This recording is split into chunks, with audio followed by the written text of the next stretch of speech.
Hey, I hear you now. Can you hear me? Can you hear me? Yeah, I hear you. Awesome. It'll still say you're live on your page, so. Maybe it's mine. I don't know what the hell the deal is. What's up? We'll get more people on yours anyway. I think your page still says that you're live. So Yeah, it does. Yeah. Man, I'm so tired. How was the birthday party? Oh, painful. We're hanging up with our security camera. Dude, I went and I got one of those. I put it on in my shopping cart. For the same one? Yeah, same one on Amazon. They're nice, man. The technology is crazy. It's also motion activated, so it sends you alerts when something trips it, and the night vision's great on it. Two-way talking, so like if someone's out here, I can like be watching live stream on my phone and actually talk through this camera, and they can talk back to me. It's crazy.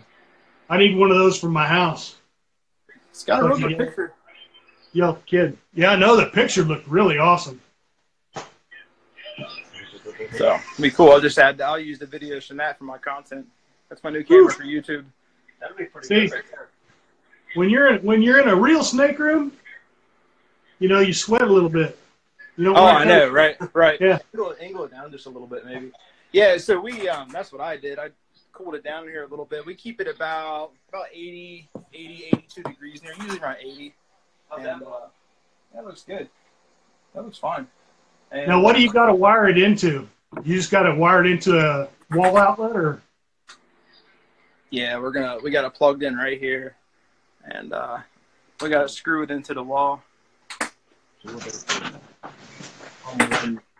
run it up the wall around the logo. Put that down there for me. That's pretty cool. Yeah, it's a must-have for sure. Oh! There he is. What's up, Asher? Dude, that actually hurts. Shoot yourself. Oh, wow. I don't want to commit suicide. Pen. Where's the ink pen at? There we go.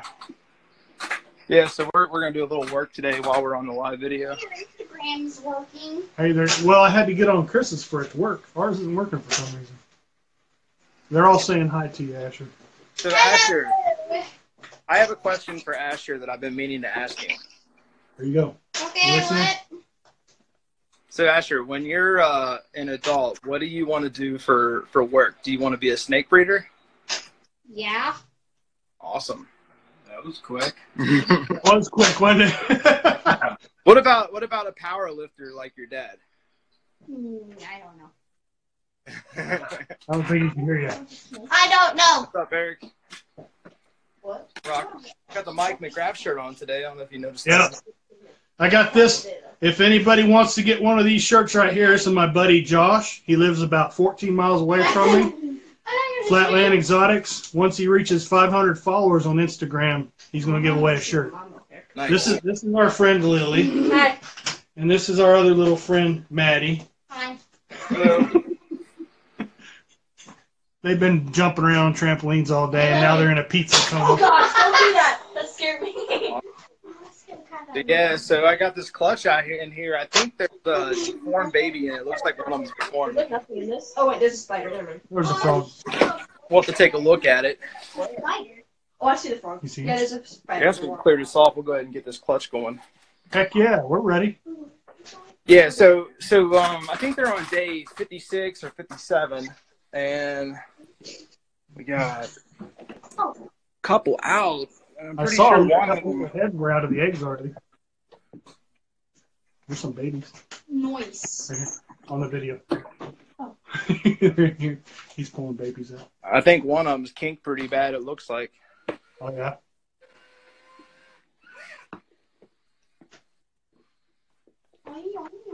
Better keep that fly clean, Pops. Mm-hmm. Oh, this one looks real nice. Oh wow, look at that. Oh, cool. Look, it's got the little tail coming out. That's wrong. You have to tell him that's the wrong end, buddy. Mm-hmm. So the pairing was pied het lavender to pastel lavender, 66% het G-stripe. The Dreamsicle actually got the last lock, but he didn't take the clutch because they would be all visual labs. Oh yeah. Yeah. So. Oh, good. Yeah, this one right here is not looking good. Does that look kinky to you? See Yeah, how it does. see how That little section up in the upper left-hand corner there. that's all one section. That's not normal. See? Yeah. That's kinked real bad. Yeah, it does look real bad. Yeah. And then everybody else is breathing air out of the egg, and this one's, I don't even know if it's alive anymore, so. It looks kind of really clear. Yeah. Jim, what would you do? Would you pull that on out or what?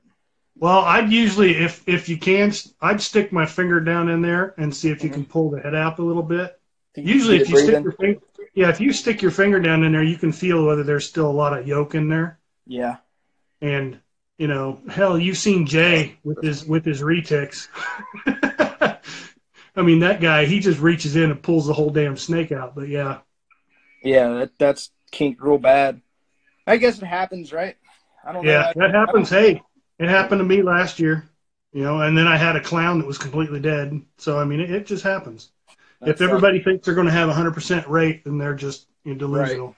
I had a pastel highway that kinked, that didn't make it out of the egg earlier this year. I mean, not bad, though. For over 100 babies to have 2 kink, I don't think it's an indication of anything wrong with incubation or anything. Look, there they are. Yep. Yeah. I think it's just part of it, and it's just the random odds of that happening. Yep. And that's the truth right there. It's just random. Look at that. He's Perfect getting in. Yeah, he's getting the end right now.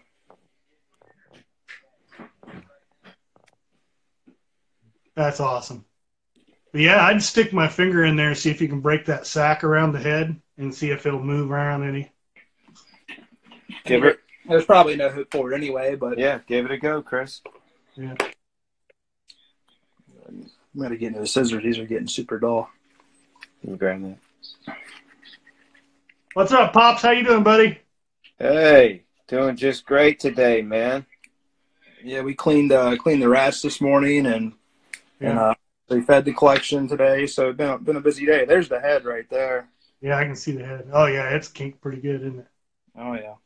Yeah, I mean, it's a shame. Like, I hate to just dispose. We probably would bury this. I mean, someone mentioned to me that, this is such a beautiful pattern and color. If you could somehow skin these and keep the hide to make like an awesome like watch band or something like that, it'd be pretty cool. There's some people, if you can find them on Instagram, they will take them and put it into. Have you seen the ball that they make them into? Ball, like in a jar? Yeah, it looks like a snow globe, and they'll put the snake in there. It's pretty neat. They'll put the snake in that snow globe. Yeah, I don't even think this thing's living anymore. No. I'm not sure. It doesn't look alive at all. No, it don't. Yeah, pretty though. Yeah, it is beautiful. So I guess that was a lavender. Do you see? I don't think there's pastel in this. Nah, it just looks like lavender.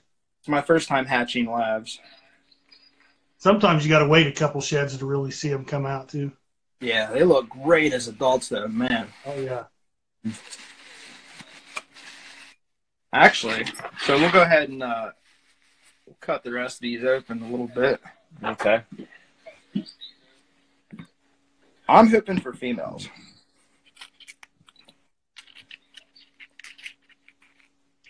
I get about 99% rate of females, right? You do? Yeah. That'll catch up to you, man. Yeah, it does. Unfortunately, it does catch up to you. You always want females, but that one time you need that male and you don't get it. Right. Actually, I think the actual percentage is about 97%. This thing's alive. Is it moving? Yeah, it is. I mean, I don't think it's probably gonna live a good life, but it's definitely still alive. You might need to break that open. So yeah, that's what I was saying. If you can break that membrane around its mouth, and it can actually get some air. Okay. Sometimes you got to use the end of your scissor a little bit. There we go. There you go. Get you some air, buddy. Yeah, his jaw's all jacked up too, huh? Look, he's breathing now. Yeah. Wow.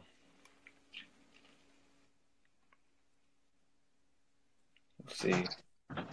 There it goes. You know, I mean, Your dog is bringing sticks in this doesn't bother me at all. I mean, it's unfortunate that it happens, but it's just such a part of life, you know. I mean, Yeah. But you know what? It's better for us as snake breeders to show that than to not show it, because then people can see that it's going to happen, and it's going to happen to you no matter what. I mean, if you do 10 clutches or 100 clutches, eventually it's going to happen.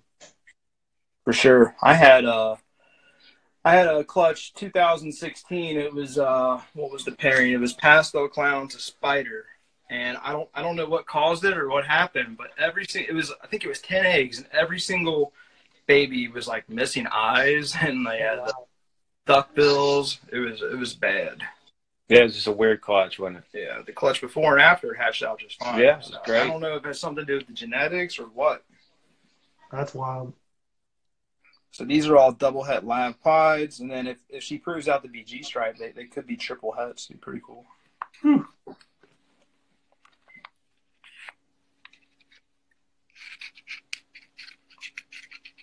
We'll have to get the mom down and show her. Oh yeah, for sure.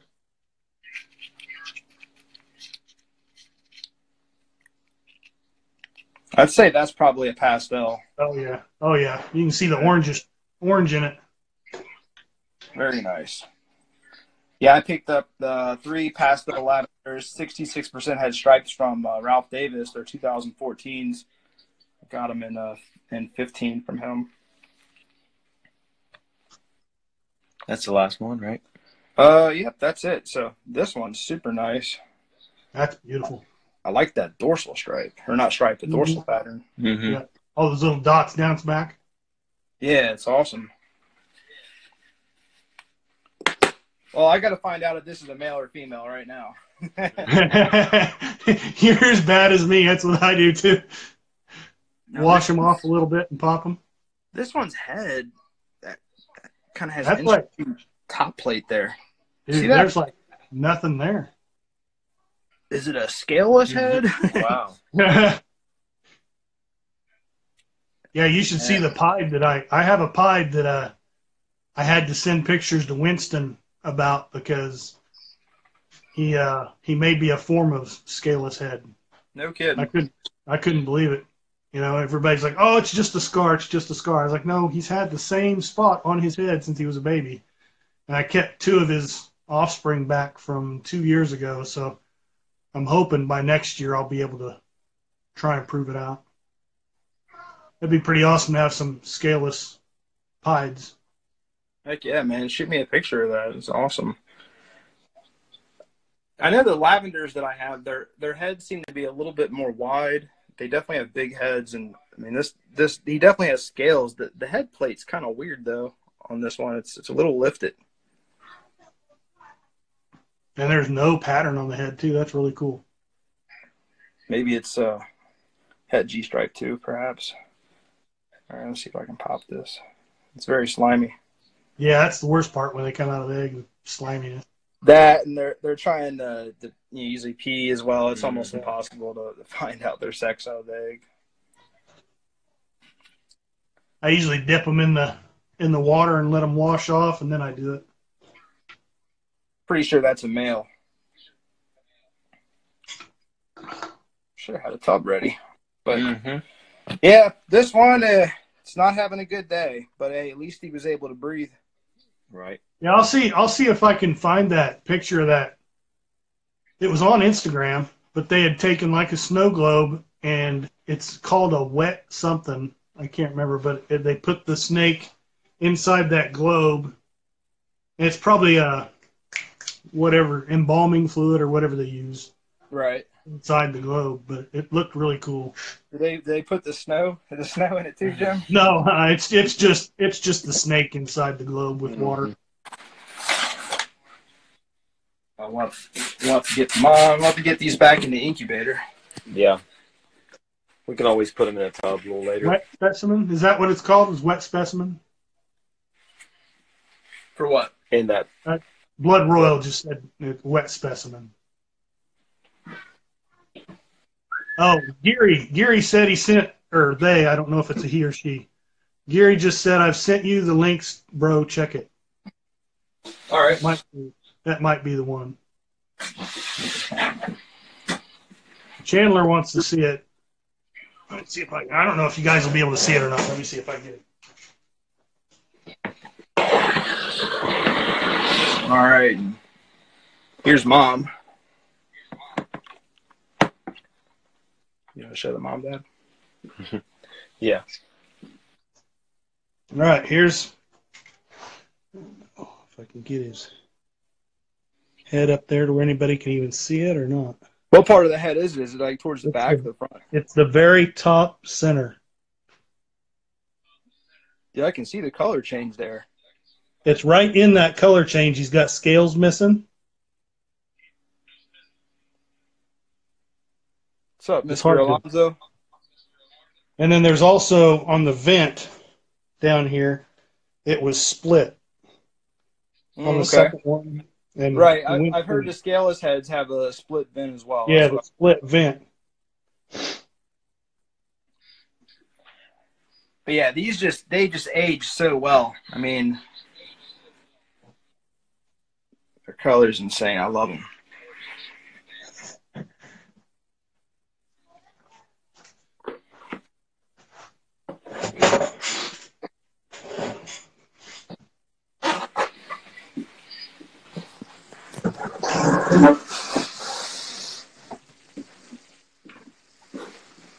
Well, back in the incubator they go.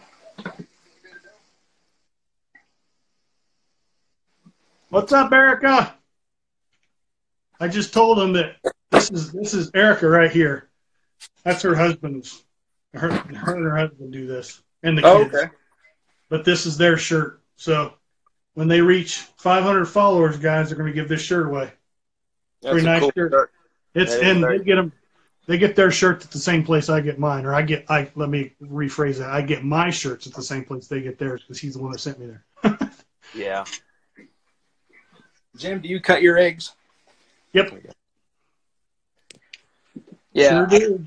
I like cutting them, but I used to cut them a lot earlier, and I'm starting to try to like not cut as early and cut closer to like day 55, 56. Yeah. I here the last couple years, I started waiting until at least one of them is pipped before I cut. Mm-hmm. But it's neat. Last year, holy shit, they were popping out at 50 days.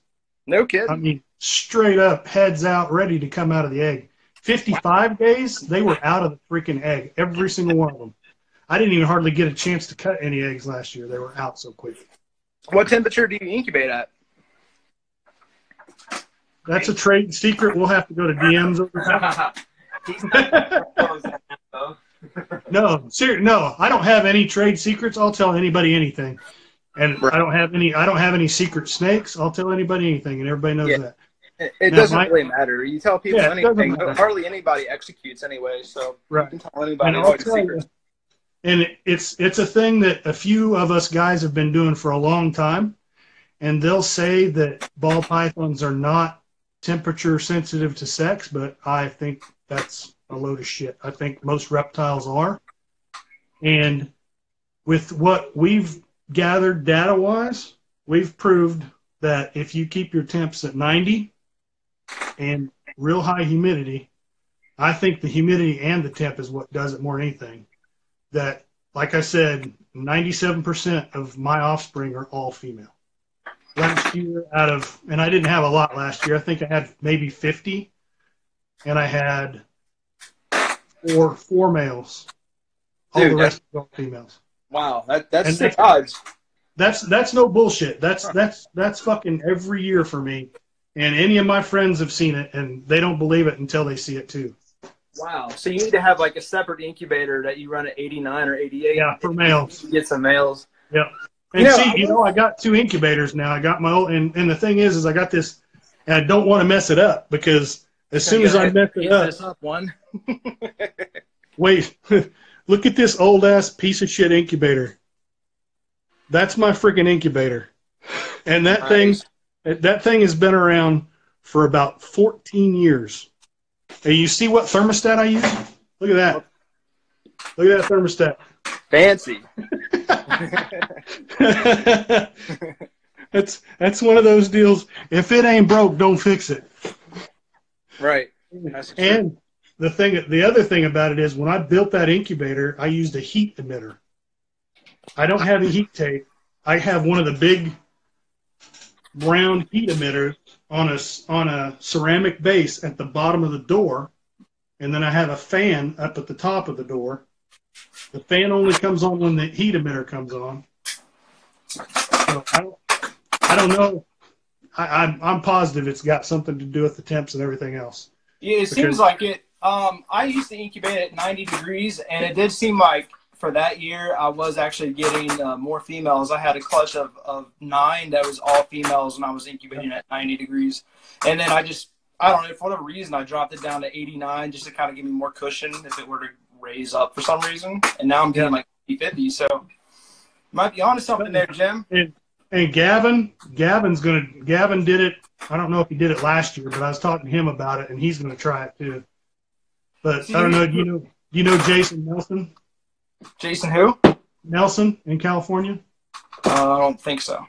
He does it, and he's another one of the old guys that has been doing it that way for years and has the same outcome.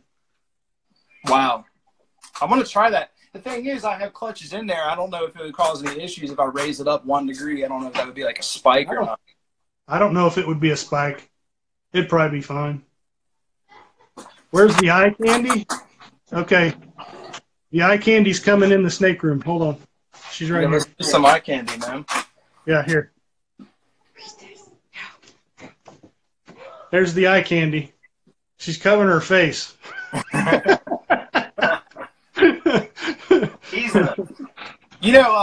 Kyle. You know Kyle Hoffman. Yeah. He actually uses the incubator that's heated by light bulbs. Really? Yeah. He has like 2 big light bulbs in the bottom of his refrigerator. That's like old school shit right there. That's what I love, man. I love about this hobby though. You can make it work any way you want. So anything works. What's really funny is a lot of us will tell you when you put like the fancy LED lights in your incubator and all that kind of stuff, it's really hard to get your temp set right because even that will spike your freaking temperature if you're not paying attention. Oh yeah, the slightest electrical shit, man, it messes with everything. Yeah, as cool as it looks. We got a light up in here, and we ran it for like 5 minutes once, and the incubator ran up like 2 degrees. I was like, oh my god! You're like, I was fanning it out.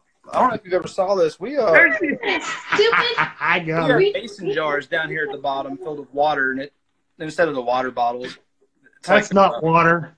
That's moonshine. That's where we hide our moonshine. So next clutch to hatch is Dreamsicle to Pastel Lab. And I got 2 eggs from It's a birthday card, not just a birthday card. Blade Hat Clown. Let's see. Right. Well, she's going to do me all night. I think Rachel screwed up in what she was saying. Unless that's a Scottish proverb.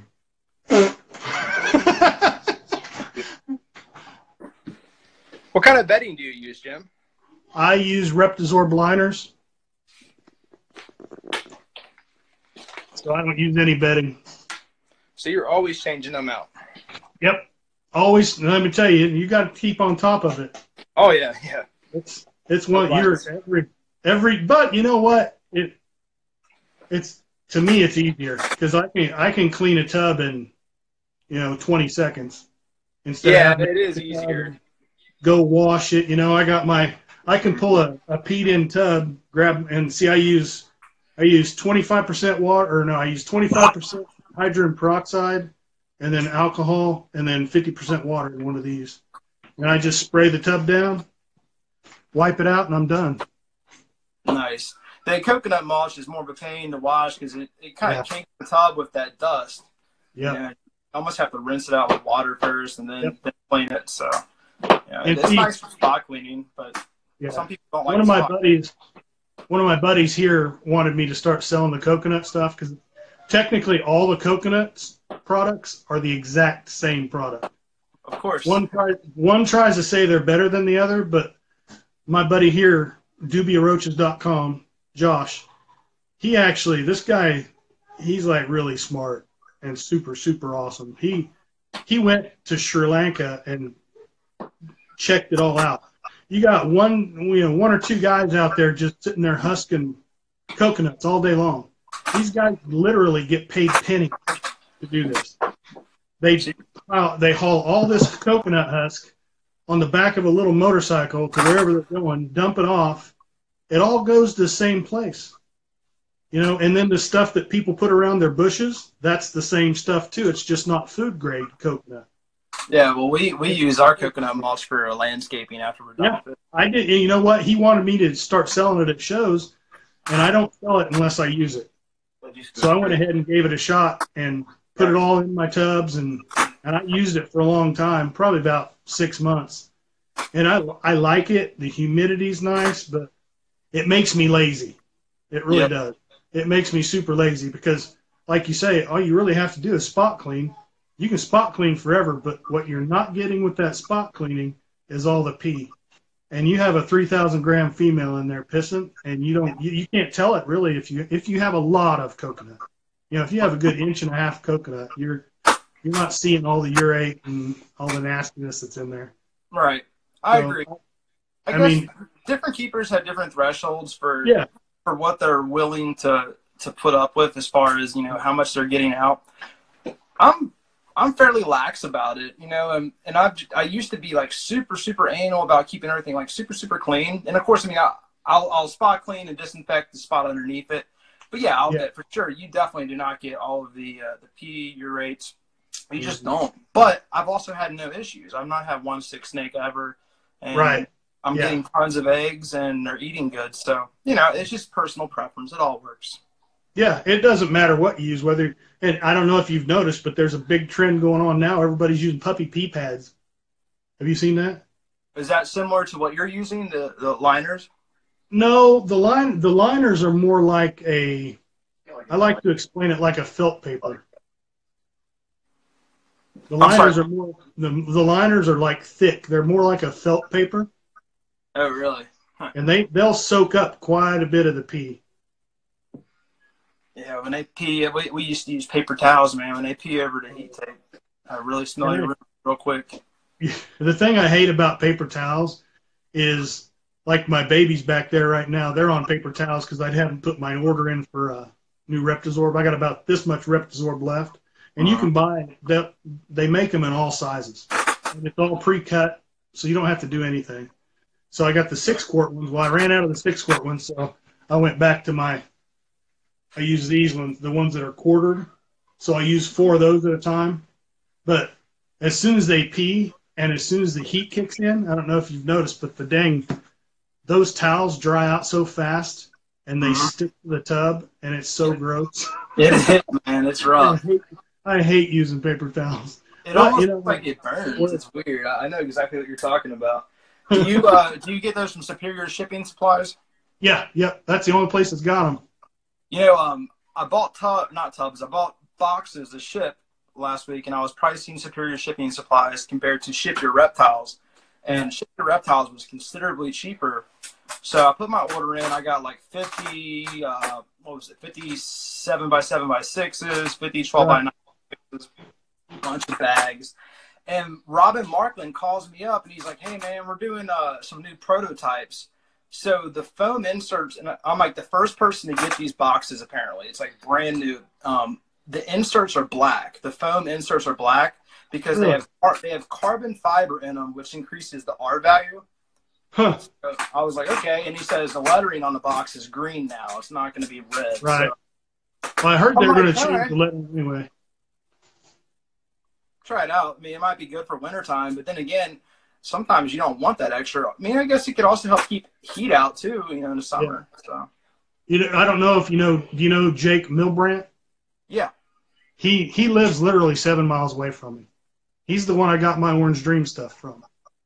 But he's using what are they called?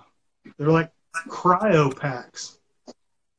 and they will heat up or cool down depending on what the temperature is in the box. No kidding.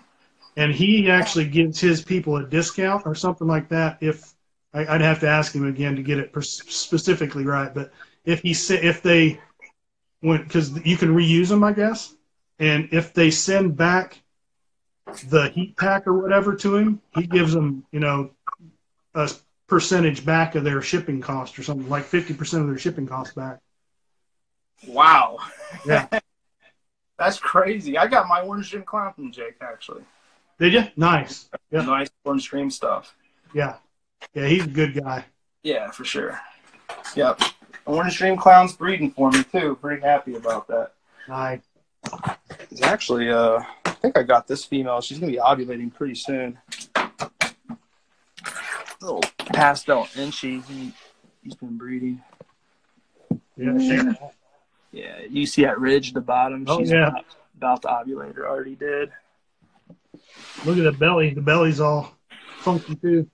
Yeah, she's that tail suck. Yep. She's not peaked out, but pretty much. Yeah, she's got it. Yeah, I got a lot of clutches on deck. I got this Fire's going to be the first to drop. I put a couple different males to her, so it's going to be a Who's Your Daddy. And we got this girl. I think she ovulated the other day. I'm going to move this table. Yep. I think she ovulated fully yesterday, so Banana Clown female maker went to her. I'm kind of doing I'm doing a setup that, my Banana Clown female maker, I mean, it's no secret. He's making his rounds heavily this year, and what I'm doing, I'm setting up, but he can't breed every female for every lock. Right. Yeah. So he's getting like the last 2 locks on the females. I'll set him up with my Pastel Clown male, and then I'll let him come in after the pre-ovulation shed. And usually you got about a 45-day window before they ovulate. He's getting like the last 2 locks, and he's been stealing clutches so far, so it's working out great. And worst case, if he doesn't steal, I still know that they're a het clown because the Pastel Clown was only with him. So yep. It's working out. I forget who taught me that. I forget the guy's name. I can't think of it right now. But there's a lot of different things you can do. Yeah, I'm one of those that doesn't really like to do the whole Who's Your Daddy clutch. I like to be in control all the time, so it's hard for me to do that, even though I've done it by accident. Last year, for some reason, I did it by accident a lot. My Banana Cinnamon went in with a whole bunch of females. He locked with all of them, and I never got any bananas or cinnamons out of anything. No kidding. Yeah, because what I'm trying to make is the purple and white, super cinnamon banana pied. That's what I'm shooting for. Has that been done? There's people that are this close to it already. They're going to beat me to it, obviously, because they've already got the ingredients, whereas I'm still cooking them. But I think that they'd be the way Brandon Bokey showed me when I first saw the first super cinnamon banana. It was silver, so that kind of sucked. I was afraid. I was like, man, I thought they'd end up being purple. Yeah. Well, then a year later, after he produced the first one, he came to me and goes, hey, come look at it now. And later they turned purple later in life. Oh, so nice. About a year, then you got your purple and white pied. So hopefully that all comes around full force. I got to take some photos for a customer. I'm going to go ahead and knock that out while we're at it. I keep on forgetting to do it. You see where it's at. But yeah, I agree. I don't like Who's Your Daddy clutches either. And it kind of works out because it's either going to be Pastel Clown or Banana Clown. So at least I know they're all going to be het clown for sure. Oh, yeah. So with your temperature thing in your incubation where it's 90 and it's giving you a lot of females, have you tested that against a male maker banana to see how that plays out? I'm doing it right now. Because that Banana Cinnamon, I'm doing it with him. So I don't know. That's a damn good question. And that will actually, if I get quite a few clutches out of him this year, because I did breed him to a lot of stuff. I bred him to a lot of cinnamons. I have 6, 7 cinnamons I bred him to. So if I if I get enough out of that, 6, 7 clutches of 8 to 10 eggs, depending on what he pops out, female to male wise, you would think for sure that would kind of definitely prove my temperature theory with a male maker banana. I agree for sure. Good catch.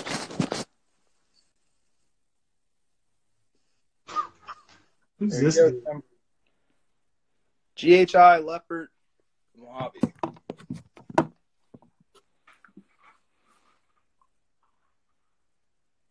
Did it freeze? You turned the sound. No, Oh, no, I'm looking what this one dude is saying. I'm about to kick him out. Who's that? God dang it. I guess I can't. You'd have to do it. It's yours. Who is it? YSN.Sean B. There we go. Should be good now. He is gone, guys. I think. Don't fuck with Big Chris. Yeah, man, you gotta love live videos. Every once in a while, you'll get people saying stupid stuff in them. And see, the bad thing is I'm trying to talk to you and listen to see what they're saying too, but I miss out on half of what they're saying down there. They're probably talking all kinds of crap on us, especially Rachel. Everybody else, they got her backs. Yeah. Be cool if you Yeah, like a joke. freeway. Yeah, there is always that one guy. What's up, There's Martin? Martin. Hey, Rachel. Rachel, did you see you got competition? Asher's got 2 little blonde girlfriends over here. Oh, yeah? Yeah. So here's this this boy right here. This is the I'm pretty sure is a leopard Mojave ivory, and you can see the side patterns coming in. Normally leopard ivories have more pattern, but if you look at the Mojave ivory, none of them has a complete dorsal stripe. I was talking to Justin about this, and he agreed. He's pretty sure it's the world's first leopard Mojave ivory. Hell yeah, that's sexy right there. I love that yellow stripe. I think as he gets older, more side pattern will come in. But you can see the jagged pattern runs all the way down the side of the body. It's just really faint, and it's coming in more and more. But this is a really nice animal. I like it. Oh yeah, it's beautiful. Yeah, Rachel's about to get kicked out of Scotland. She's acquiring too many snakes. I just fed these today. I got to be gentle, but yeah. And there's a dark GHI Mojave. There's that sexy GHI stuff. There's a lot of variants in the GHI gene. Yeah. Oh yeah. Yours are just like really super dark though, and I really like the dark stuff. Yeah, me too, man, for sure. Which one do you like better here? You like the reduced side patterns, or the reduced dorsal, or the busier dorsal with a little bit more? Man, you're gonna make me choose. There ain't no choice, is there? No, there's not. There's no choice to be made. What's up, Eric? I love them though, man. I can't wait to start making supers. Although, sometimes the supers are a little bit too dark, so we'll see. As far as did you see that one Orange Dream Cypress? I think so. Everybody thought, Orange Dream Cypress would be amazing, and it looked like complete shit.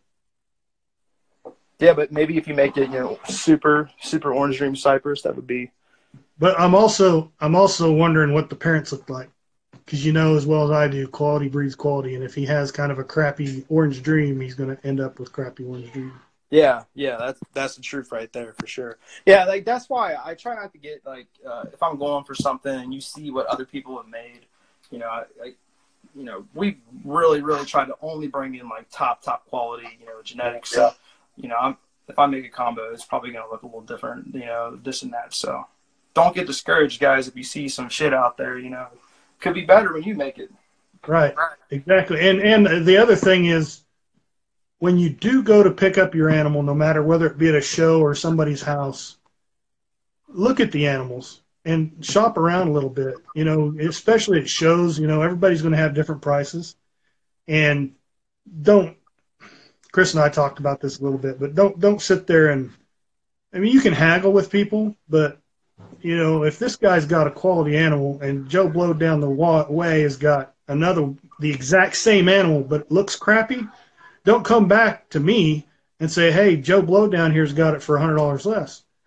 I'm going to tell you, okay, go buy it from him. You know, Right. in a year, mine's going to still look like this, if not better, and his is going to look like shit. So, you know, you get what you pay for. You know, For sure. if Chris tells me this snake's going to be $900, I'm going to give him $900. I'm not going to say, okay, I'll give you $750, and we're going to meet it in the middle at $800. No, that's not the way. I don't play that. I don't expect any other people to play that. That's just me. It's very short-sighted to haggle down $100. I mean, if you're buying an investment quality animal, that animal's going to make you back so much more than that $100 you're saving. It's much better to just keep a better relationship with the breeder and just pay what they're asking. You know, that's my opinion on it.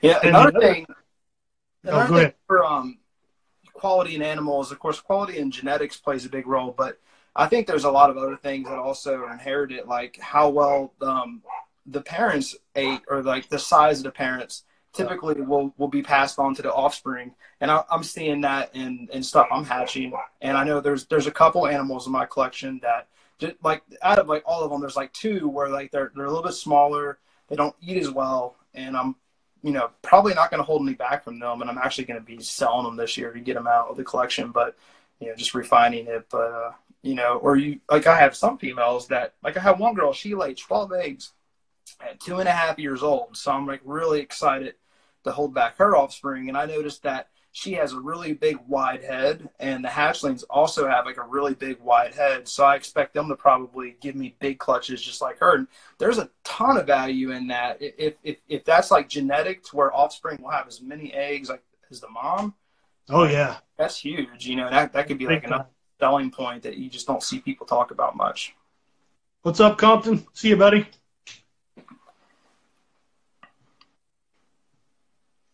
Nice. Yeah, Mm-hmm. the other thing that I think is a deal on that is if you pretty much pay what the person wants for an animal, when you return to me as a customer, 90% of the time I'm going to give you a break on your next animal. You may not get one right off the bat, but if you keep coming back, tell you what, that's most breeders are going to give you a break somewhere eventually down the road. Return customers always get better deals. Absolutely, for sure.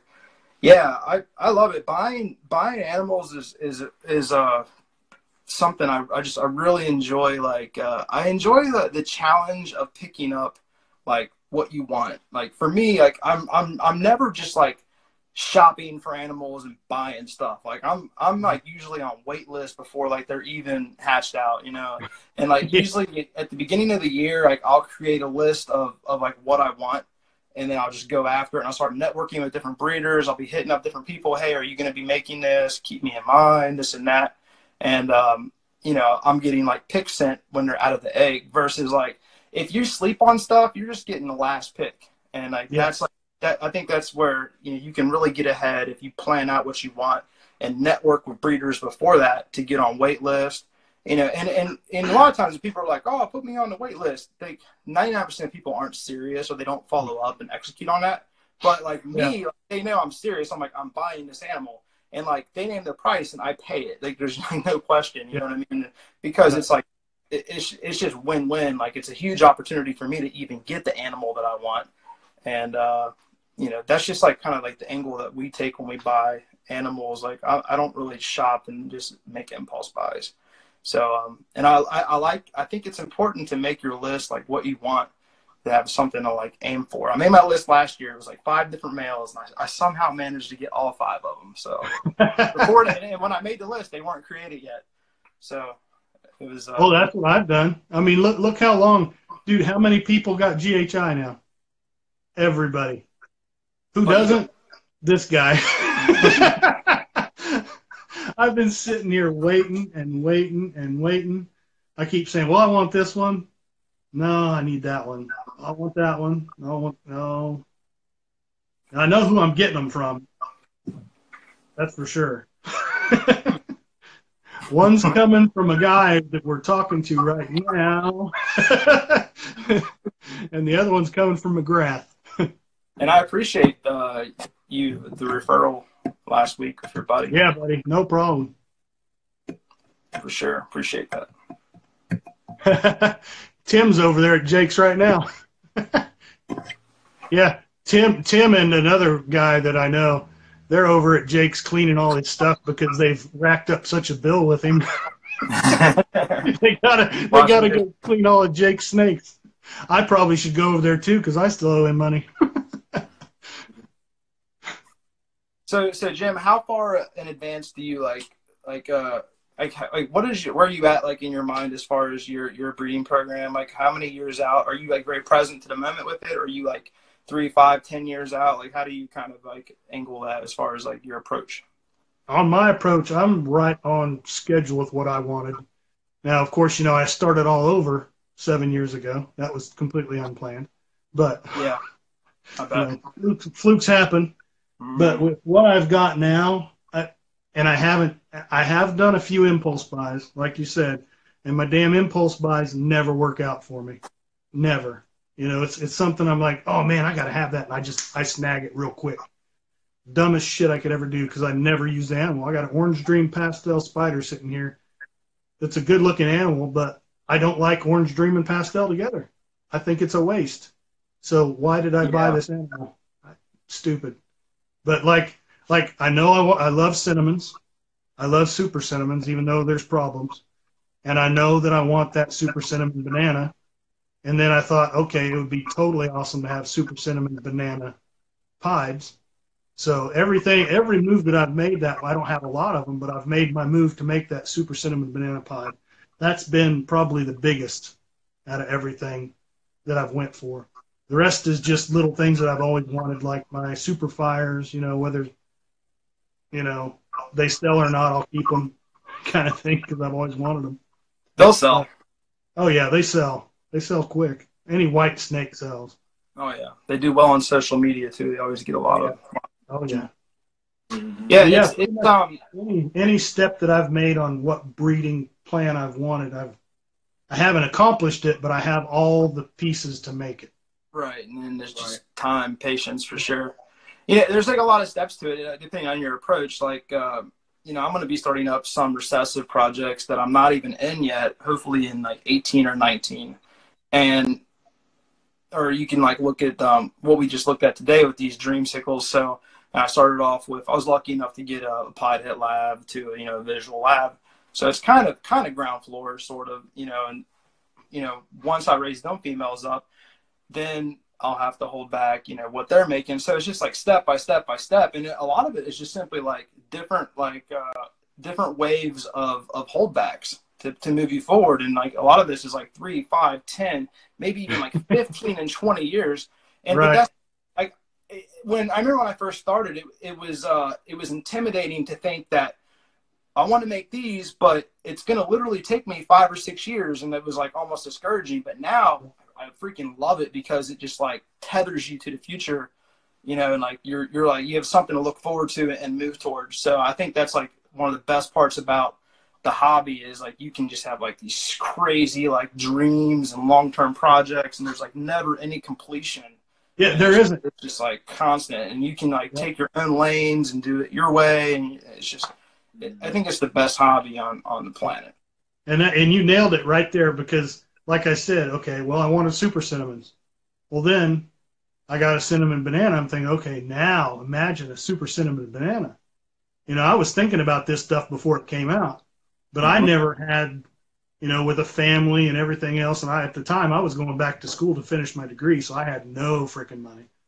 So everything I got, I traded animals for, even to this day. Like last year, 90% of what I produced, I traded for other animals. That's how I got ahead, is I got with breeders, and I said, okay, well, if you want this, well, I need that. So how about we do a little swap, and it all works out in the end. But every step, like, okay, like I said, I wanted super cinnamons. Okay, well now how about Super Cinnamon Bananas? And then okay, oh shit, what if I put pie in that? And it's like a freaking eggplant. It just keeps going. Every time you think you're at completion, you're like, oh no, but what if I did that? And then you add something else to it. That's the best part about it. It's a never-ending puzzle. It just keeps going. Yeah, definitely. And it's nice to be flexible. Some people, I feel like they get a little too romantic with like what they're trying to do, and they won't like make me. I got a present for you. What? I got a present for you. You want to see it? You're not doing anything to me on live because I will hurt you. Present. Is that the string? Yeah, silly string. Need some nipples. Yeah. Hey, you need some hair. There we go. How old is Asher now? Well, he's not gonna live to 13. I'll tell you that much. You need some hair, Dad. I'm giving you a win. You should be happy. There you go. Have fun. Very nice. That looks good on you, Jim. Put a cherry on top. Just got wait. Big cherry. So, Jim, what's your plans with the A team?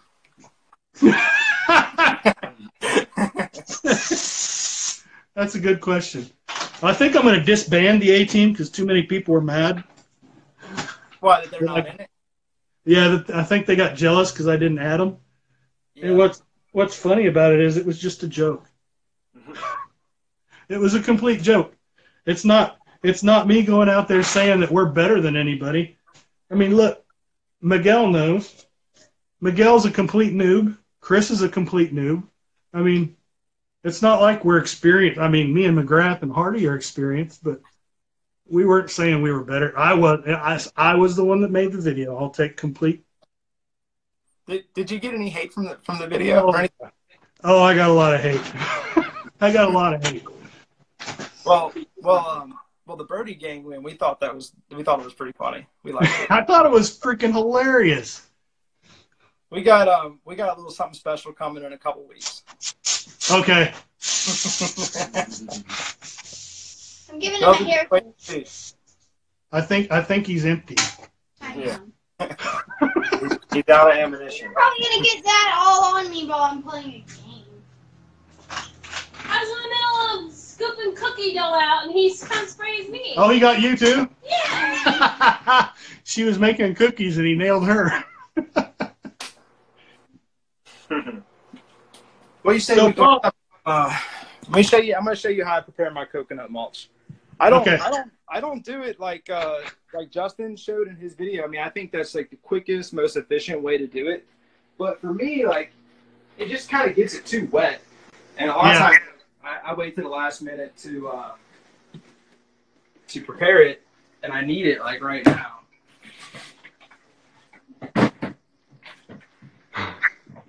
Yeah, he's having fun. I'll let him live today. He says he just did have a birthday yesterday, huh? Well, actually, the 6th is his birthday. But we got to celebrate on the weekend.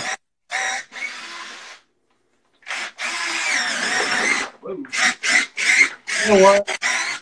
I was kind of falling apart on this. I never thought about that. You know, when I was preparing my mulch, when I had that coconut stuff, I'd sit there and tear it apart by hand, and it sucked so bad. I never even thought about trying to drill. Well, we're not really trying to tear it apart right now. That kind of tore it apart. Normally, we can just get. These are holes so the water can penetrate down into the bottom. Oh yeah. Okay, right. I get it.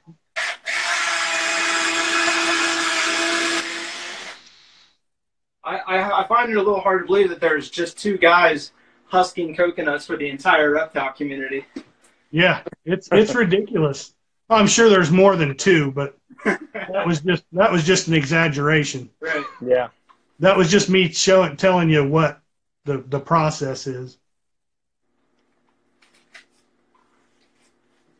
But I thought it was funny that they get paid pennies and we pay so much for this stuff.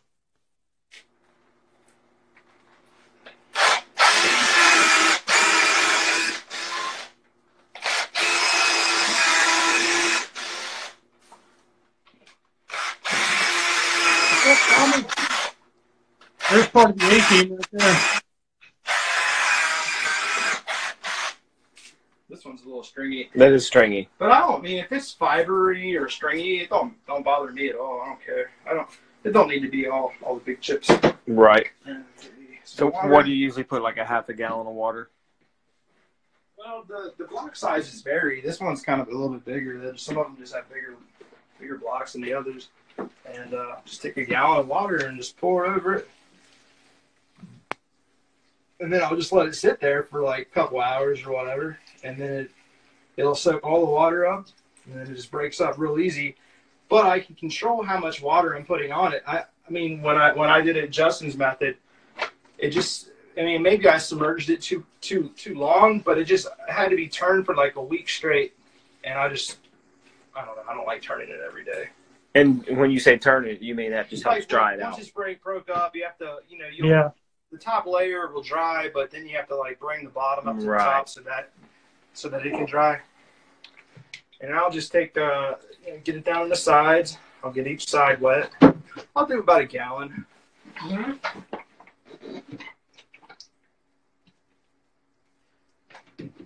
And if you let it sit there, the Repta chip is a lot bigger than what I was using. My stuff was about the same size brick, but it was a lot thinner. Okay.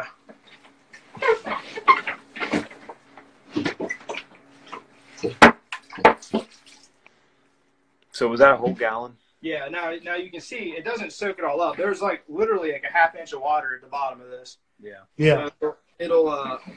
I'll just let it sit there, and then it just soaks it up, and then so the bottom will be kind of wet, but the top is not as wet, and then it kind of gives you like a nice like mixture of like wet and dry, and it's ready to use pretty much right away. Versus I was getting mold on the fully submerged blocks. If I didn't dry them out for like a month, not a month, but like a week. Mm-hmm. They just stayed wet too long, right, without air. Yeah. Of course, you can not submerge them for as long as well. Right. So Jim, what's your goals and plans for YouTube? Are you like on a schedule? Do you put like a video out like once a week? How do you do that? We just do it whenever we feel like doing something. That's probably why I only have like 400 followers. What do we have? If I did something more regular, I'd probably be better off. But yeah, it's just something that for me and Asher to do to have fun. Right. Yeah. Right. You want to flip this? He's playing video games too much, which I enjoy playing my video games too. But I try and get him away from that to come out and do something. And because when he was little, he really loved this stuff, and then he quit for a long time. It becomes work, and kids don't like work, so you got to figure out some way to make it fun and also be work, so they'll be interested in it. So the YouTube thing was more of a deal to get him more back into it and interested in having fun, and I think it worked. Yeah. I don't know. I got to be more disciplined. I'd love to start doing a video like once every week. That'd be great. But it's just you have to like decide to build it from the ground up, because we're still on the ground floor of YouTube. We haven't just put the time in. Like, it's just like I could put up a story and get like way more views than I do on YouTube. Yeah. So with my brain, I'm more motivated to just do like the easier route. It's so much easier to just pop a video on Instagram versus like edit and then upload it on YouTube, which takes like a half hour. Yeah. Oh, dude, I'm out here in the sticks, so I'm in a town of 500 people. Oh. So you can ask any of the A team. They'll tell you whenever I say I'm going to put up a video, I have to start it at about midnight or 11 o'clock when I go to bed, and it might be done uploading by the time I wake up at 6 o'clock in the morning. Oh, man. You're on that dial. Well, we have 10 seconds left remaining. I think we only have 5 seconds, and we're going to be out of here. All right. Man, that went fast. Thanks, guys. It was fun.